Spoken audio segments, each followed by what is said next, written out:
Hello everyone, welcome to another lecture of general medicine, and let's make a difficult boring topic easy to learn. And for that, I shall be referring to a very interesting resource, which is this Mind Maps book for general medicine by Medi Study Group. This book contains over 60 topics which you can cover for medicine and contains every topic in a pictorial representation in a very organized manner, a book onto which you can write down, take your notes and just revise the topic by watching this video in under 10 to 15 minutes. So let's get into the topic for today, which is megaloblastic anemia. So starting with the topic, the first and foremost thing which we need to know, what is the disease, what is its introduction or definition. So megaloblastic anemia is something which occurs because of the deficiency of vitamin B12 or folic acid, resulting in impaired DNA synthesis. So the main issue over here is the DNA synthesis which is affected. This affected DNA synthesis is going to affect the formation of the cells and the quality of the cells which are being produced. So why does this happen? The etiology of the disease can be because of either decreased vitamin B12 or decreased folic acid. These are two different vitamins or supplements which exist in the body. If there is decreased vitamin B12, it can happen because of vegan diets, because mostly vegetarian or vegan diets do not contain enough B12 vitamin. Next, it can be because of pernicious anemia, gastrectomy, wherein the gut is being cut out because of any surgery and absorption is less from the diet. Ileal resection, same thing, less absorption. Fish tapeworm infestation, which again affects the gut and absorption will be decreased. Zollinger-Ellison syndrome, wherein again the gut is involved and malabsorption is going to happen. Whereas for decreased folic acid, the first is again malnutrition, wherein dietary intake is less. Secondly, alcohol use disorder. Third is increased demand in cases of pregnancy, hemolysis when more blood is being lost, or hemodialysis. And lastly, in some medications which can lead to decreased folic acid in the body, like anticonvulsants and anti-cancer drugs. The most common behind this is just poor diet, which leads to less intake and less DNA synthesis, because DNA synthesis happens when these two are present. It will happen normally. If these two won't be there, the DNA synthesis will be hampered and the cell production will be affected. After we know what are the causes of a disease, we need to know how the disease progresses. So what is its pathophysiology? Coming to the pathophysiology, first we need to know the normal functioning of B12 and folic acid in the body and why are they required. So starting with the role of vitamin B12 in the body, it takes the methyl group from the folate and becomes methylcobalamin. So folate will contain a methyl group which is taken up by B12 and forms methylcobalamin. B12 is also known as cobalamin. It dumps the methyl group on the homocysteine to participate in DNA synthesis. So DNA contains a protein which is the homocysteine, and this methyl is given to homocysteine. Now, after accepting the methyl group from vitamin B12, homocysteine becomes methionine. This methionine is something which is going to let the chain of DNA synthesis go on. Now consider if B12 is not present. B12 not being present, methyl will not be taken from folate. Methylcobalamin will not be formed. And then homocysteine will not get the methyl group and it will not be transferred to the methionine formation. That is going to hamper DNA synthesis and therefore the cells will not be produced accurately. What is the role of folic acid? Folate is absorbed from intestine in the form of THF, which is tetrahydrofolate, which has a methyl group.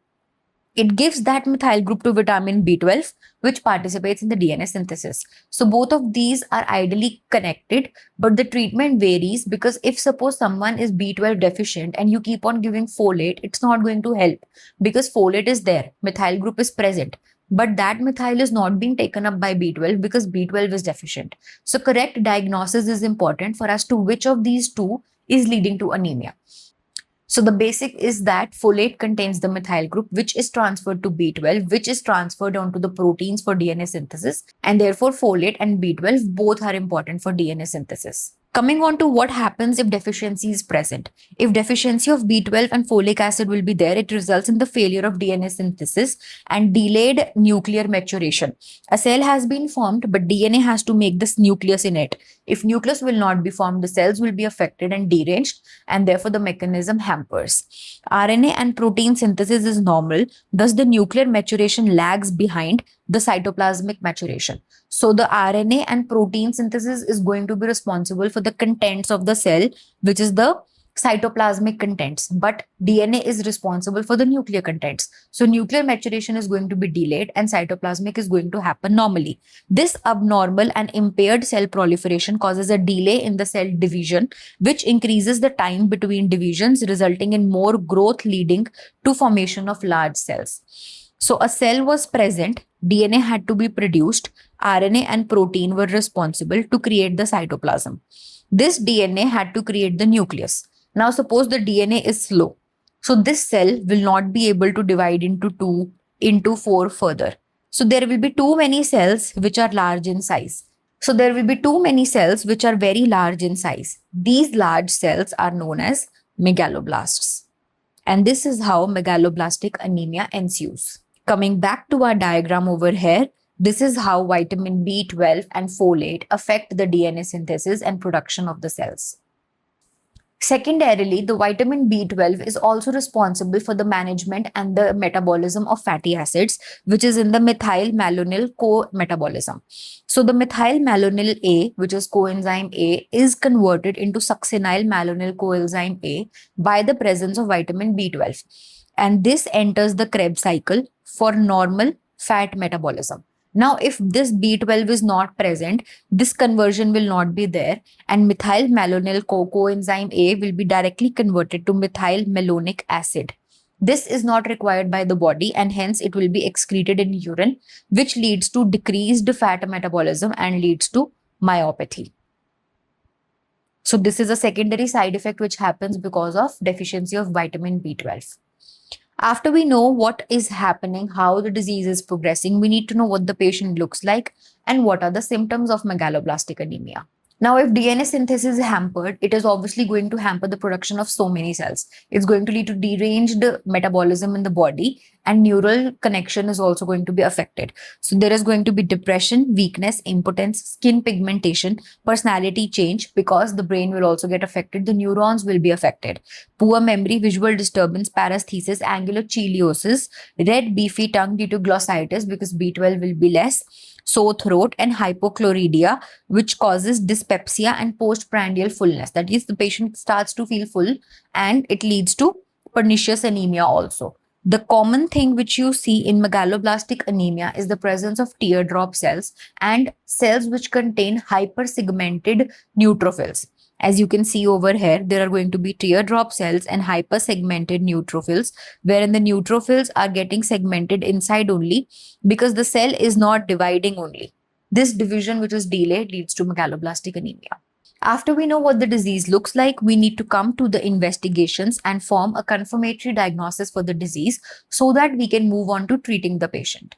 The first and foremost test which we need to perform is the blood report or the complete blood count, and that is going to show us a low hemoglobin, raised volume of the cells because the cell is big, it's going to contain a lot of hemoglobin, so MCV is going to be increased, and low ESR. On the peripheral smear, we are going to see pancytopenia, which is decreased number, hypersegmented neutrophils, oval macrocytes, and there are going to be large megaloblasts being present. The leukocyte and the platelet count will also be low, or it can be normal because DNA synthesis is affected, so all cells will be affected. Next is the reticulocyte count, which will also be decreased. The bone marrow, which is responsible for the production of the cells, there is going to be increased cellularity because the bone marrow is going to think that it is getting deranged, and the dysfunction is because of bone marrow. It tries to produce more cells and there is going to be increased cellularity. Megaloblastic changes will be seen in the erythroid series because large size cell will be present. Giant metamyelocytes will also be present, which are the precursor cells for megaloblasts. If we do other biochemical tests to test for the specific vitamin, B12 and folate levels can be decreased. Increased level of MMA because obviously it's not getting metabolized in the fatty chain Krebs cycle. Serum iron and ferritin is usually high. because the contents of the RBCs are increasing. Lastly, if you see lactate dehydrogenase, it is going to be increased because some sort of derangement is present in the body, which can be because of any infection or other thing also. And if you want to just differentiate between the megaloblastic anemia due to B12 deficiency and folate deficiency, B12 is mainly because of neuro symptoms present. If the patient contains neurologic symptoms, it is most likely deficiency of B12, whereas folate is only because of dietary issues, malabsorption issues. So this is how you can separate out a patient of vitamin B12 deficiency from folate and give the desired nutrient only. How will we treat this patient? It is obviously to supplement the deficient nutrient. Vitamin B12 and folic acid will be given orally or parenterally depending on the severity of the situation. If it is less severe, oral can be given. If more, then parenteral supply can be required. Blood transfusion in the form of RBC packed volume can be given. And we need to check on hemolytic and biochemical markers again, time and again, so that we have a follow-up about what's happening and what type of cells are being there. Peripheral smears can be performed and CBC can be done. So this is how you can wrap up a topic of megaloblastic anemia in under 15-20 minutes. And you must compile it up along with some questions which you can solve. For example, you can solve a flashcard and an MCQ on the app of MediStudy Go. I'm going to show you the interface of the app in just some time. For example, if you want to solve a flashcard, what are the findings of peripheral smear for megaloblastic anemia? If you open this flashcard in the app and you just flip it over, you're going to see the answer. So there are going to be macrocytosis, which is increased cell size, raised MCV, hypersegmented neutrophils. This is how peripheral smear is going to represent. And if you want to solve an MCQ, because in NEET preparation, solving MCQs is very important for practice. So vitamin B12 deficiency can give rise to all of the following except myelopathy, optic atrophy, myopathy, or peripheral neuropathy. So as we studied, there can be several neurologic symptoms except myopathy. All other are something involved to the neurology or the eyes, etc., except myopathy, which does not happen because of B12 deficiency. So this is how you can solve questions. The app which I'm talking about is this one by MediStudy Go, which is available on iOS as well as on Android at App Store and Play Store. You can get it, log on to it, and access to resources like mind maps, notes, videos, flashcards, and MCQs. You can download this. If you have any problem in procuring these resources, you can reach us out on WhatsApp at the number given over here. And also, you must subscribe to our channel of MediStudy Go on YouTube of all such videos for general medicine as well as other subjects which we post regularly. If you like this video, do hit the like button and comment below this video if you have any doubt, and we'll definitely reach out to you. Thank you for watching.